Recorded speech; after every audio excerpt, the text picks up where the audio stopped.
So anyway, first, thanks a lot for coming and doing this. It's Mhm. huge.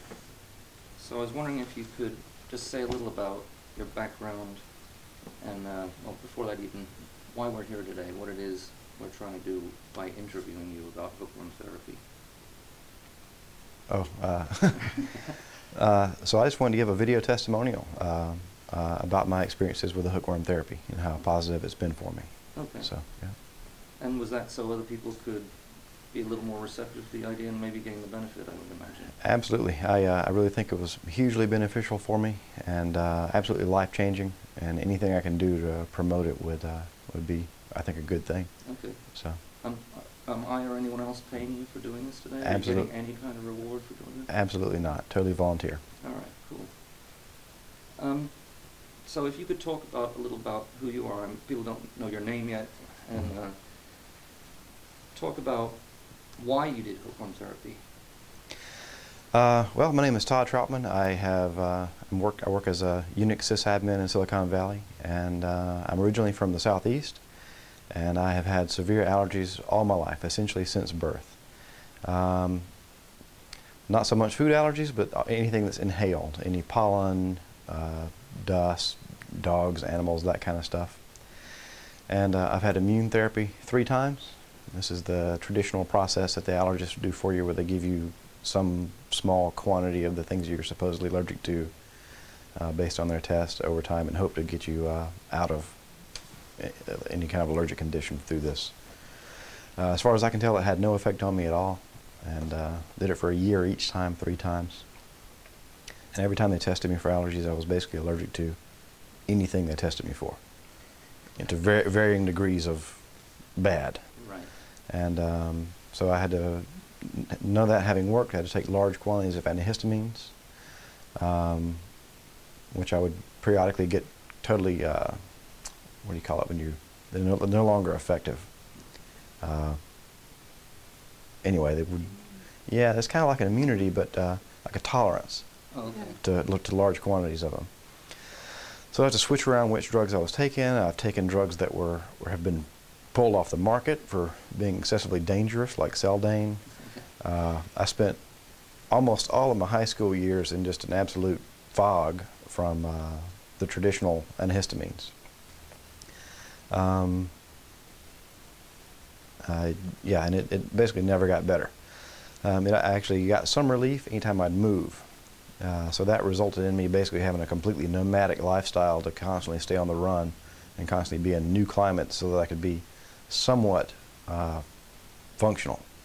Because if I stayed in one place for over a year or 2, I would be in exactly the same situation. Moving around never did fix the allergies completely, such that I could stop taking the antihistamines. I was basically on them continuously, up to 4 different kinds of medication a day at the absolute worst part. And it got worse over time. And about 2 years ago, I was at the absolute bottom. I couldn't take it anymore.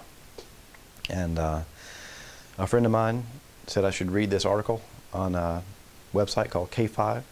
And it was an article written by Jasper. And I read it, and I said, that makes perfect sense. And everything else I could find to read about the hookworm therapy made perfect sense to me. So I decided to plunk down the money on the credit card and go for it. And it worked. Basically, after fairly mild symptoms, I was essentially cured. So I was skipping through a bunch of stuff there, but Right. You have a question? No, that was good. That's nice. So. Yeah, I would. Thank you. So, after you made the decision to get hookworm, did you talk about it with your friends at all, or what kind of reservations did you encounter within yourself and in the people you knew about trying this? Because it's odd to travel across the world to meet a guy you met on the internet, right, and give him thousands of dollars in order to be deliberately infected with an intestinal parasite is at the very least counterintuitive for a lot of people. At first, I was a little bit hesitant to talk about it. I'm a really, really skeptical person. I tend to require evidence for anything that I'm involved in. I'm just generally well defined as a skeptic. I'm a big fan of James Randi and all this kind of stuff, and read all Carl Sagan's books and this sort of thing. So I'm a really, really skeptical person. I was hesitant to talk about it at first, but after the results started to show up, I was any hesitation about speaking about it went away, and now I speak freely about it. Okay. So before you got treated, you know, there's a great deal of science out there by some great scientists like Dr. Pritchard and Dr. Weinstock. Before you came, did you? Yes, I did read as much of their stuff as I could get access to on the internet, and that was hugely influential. I think without the you know, accredited scientists and organizations being involved in it, and you know, getting funding for it in their areas of expertise, I probably wouldn't have gone for it. Sure. So that was hugely helpful. Yeah. All right, cool. And of course, I Googled around forever trying to find ways to get into any of the clinical studies that were going on, and couldn't find any that were open or any that were available to somebody that wasn't in the UK and that sort of stuff. Right. So, yeah. So what was the experience like of traveling to Tijuana where the clinic is located, or for now at least? And what was the experience of that like, of the people you met and how you were treated? Yeah, it was wonderful. The doctor in Mexico is excellent. He has just I wish more doctors here had his kind of way with people. It was absolutely fantastic.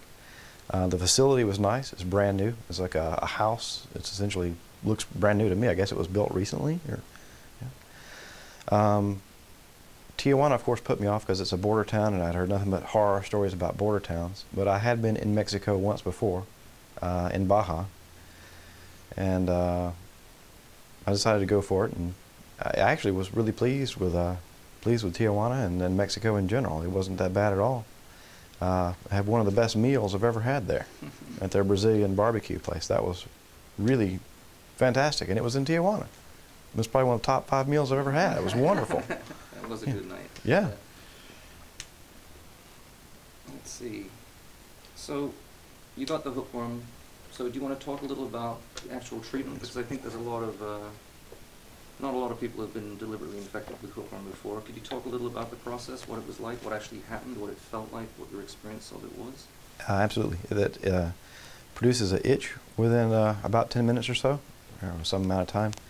So they're put on your arm, right, with a Band-Aid? It's put on with a Band-Aid, right, which I was confused at first because I had read all the stuff about sticking plasters. I had no idea what a sticking plaster is. And I had to ask you, and it's a Britishism of some sort. That's right.